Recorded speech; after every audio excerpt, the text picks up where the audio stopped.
બાળકોને મોબાઈલથી કેવી રીતે દૂર કરવા અત્યારના મા બાપનો સૌથી મોટો પ્રોબ્લેમ એ છે કે બાળક કાંઈ રડે કે મમ્મીને કહે પપ્પાને કાંઈ કામકાજ કરવું અને બાળક થોડુંક હેરાન કરતું હોય તો તરત જ મોબાઈલ આપે, લે દીકરા લે દીકરી મોબાઈલથી રમ.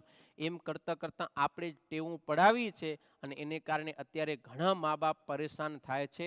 માટે દીકરા દીકરીઓને તમારા મોબાઈલની જરૂર નથી, તમારી જરૂર છે. તમારો એટલો બધો પ્રેમ આપો કે મોબાઈલ તમારા પ્રેમની આગળ એને ફીકો લાગવો જોઈએ.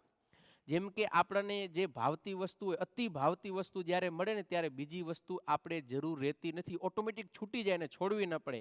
એટલે હરેક માતા પિતાને કહું છું અહીંયાથી કે હરેક માતા પિતા પોતાના સંતાનોને એટલો પ્રેમ આપે, હૃદયથી સાચો પ્રેમ આપે કે સેજે સેજે બાળકો તમારામાં જોડાય કે ન કે મોબાઈલમાં જોડાય.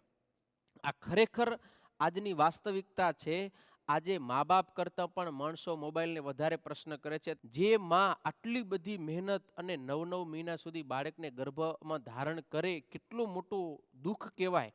એટલી બધી આપણે દુઃખ સહન કરીને મા બાપ બાળકોને જન્મ આપે ને બાળકોને પર જો મા બાપ ધ્યાન ના આપે તો એ બાળકોના જીવનમાંથી મા બાપનું સ્થાન શૂન્ય થઈ જાય.